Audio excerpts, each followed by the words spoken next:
В этом видео мы оперативно сравним результаты калибровки SDR режима тремя разными калибраторами и программами.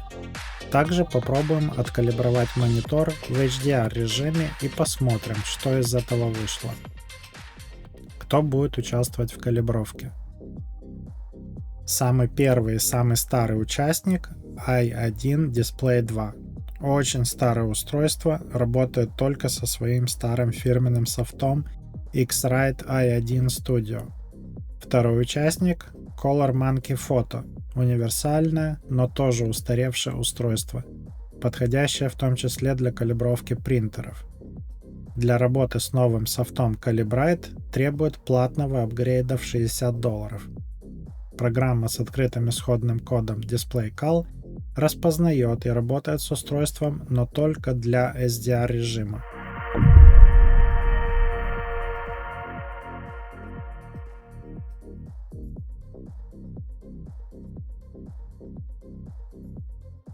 Третий участник – Complex Calibrite Display Plus HL.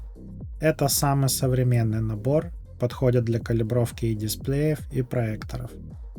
Отличительная особенность – способен работать на яркостях вплоть до 10 тысяч нит, о чем говорит обозначение HL, то есть High Luminance. Таким образом, подходят для калибровки HDR режима в дисплеях с яркостью более 1000 нит. Результаты. Первое. i1 Display 2, как мы уже упомянули, это старое и непритязательное устройство. Оно появилось еще до широкого распространения OLED, поэтому в шаблонах работы такой режим не предусмотрен. Результат работы вышел неудовлетворительный. В отличие от других калибраторов, i1 Display 2 постоянно требовал поднять уровень зеленого в триаде RGB, и это не могло не привести к провальному финальному результату. Невооруженным глазом было видно, что итоговая картинка сильно отдает в зелень. Вероятно, оптическая часть сенсора постарела и потеряла прозрачность в нужном спектре. Второе. Color Monkey Photo самый увесистый из нашей тройки, и им неудобнее всего пользоваться. В процессе работы необходимо минимум раз или два переключать датчик в самокалибровочное положение и затем вернуть в исходное положение. Кнопка-ручка для этого абсолютно не подходит. Эргономика практически на нуле. Схватиться пальцами просто не за что. Результат калибровки в DisplayCal приемлемый. Аномалий по цвету не замечено. Как уже упоминалось, Color Monkey можно использовать с программой Calibrate, но необходим платный апгрейд. Третье.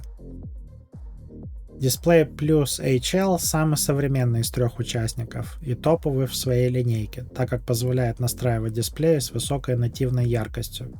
Максимально допустимая яркость 10 тысяч нит. Результат калибровки преподнес сюрприз. Калибровка в режиме, специально предназначенном для OLED, показала крайне неудовлетворительный результат. Исправить это в рамках шаблона OLED оказалось невозможно. С другой стороны, описание программы настаивает на том, что шаблоны настроек – вещь условная, и, дескать, если не знаете тип панели, ставьте White LED и все будет работать. Но тем не менее, с любым шаблоном Soft Calibrite показал уничтожающие неудовлетворительные результаты. Даже невооруженным глазом был виден уход картинки в зеленые тона, а невозможность пройти валидацию после создания цветового профиля лишь усиливала разочарование. По итогам тестов мы получили следующую картину. Устройство i1 Display 2 физически устарело. Оптический элемент помутнел и стал искажать реальные цвета. Программное обеспечение работает даже на Windows 11. Но без работающего датчика толку от этого, как вы понимаете, нет. Датчик Color Monkey самый громоздкий, но в паре с DisplayCal показал приемлемый результат. Для использования его с софтом Calibrite, напомню, необходим платный апгрейд за $60. По состоянию на сегодня, учитывая провальные результаты этого софта, не думаем, что апгрейд будет правильным решением. Комплекс Calibrite с датчиком X-Rite Display Plus HL оказался полностью бесполезен. И в SDR, и в HDR режимах он показал свою полную некомпетентность. И это вдвойне неприятно, так как поколения приборов из прошлых десятилетий показали себя вполне достойно. Пикантность ситуации еще в том, что датчик Display Plus HL показал себя достаточно хорошо с программой DisplayCal, откуда мы можем сделать вывод, что проблема именно в программном обеспечении Calibrite, а не в датчике Display Plus HL. Выводы.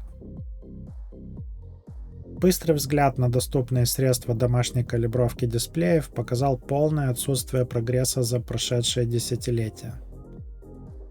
Мы по-прежнему имеем рудиментарные и плохо отлаженные продукты со странной эргономикой и непредсказуемым результатом работы. Следует отметить, что мы в обзоре не использовали приборы Spyder компании Datacolor.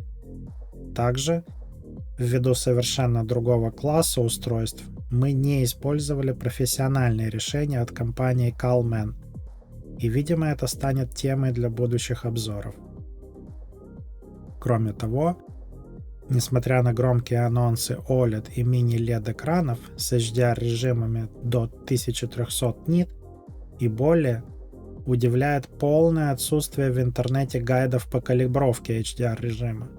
Большинство доступных гайдов описывают давно и подробно описанные, и поэтому никому не интересные фото и видеокалибровки в режимах RGB и Rec. 709 соответственно. Пока же для OLED-монитора Asus остаются рабочими, как это ни удивительно, два цветовых профиля, идущих в комплекте с драйверами, а также профиль, сгенерированный в программе DisplayCal с помощью датчиков Color Monkey и Display Plus HL. Рабочие и нерабочие цветовые профили вы сможете скачать по ссылкам в описании к этому видео. Подписывайтесь на канал. Увидимся в следующих видео.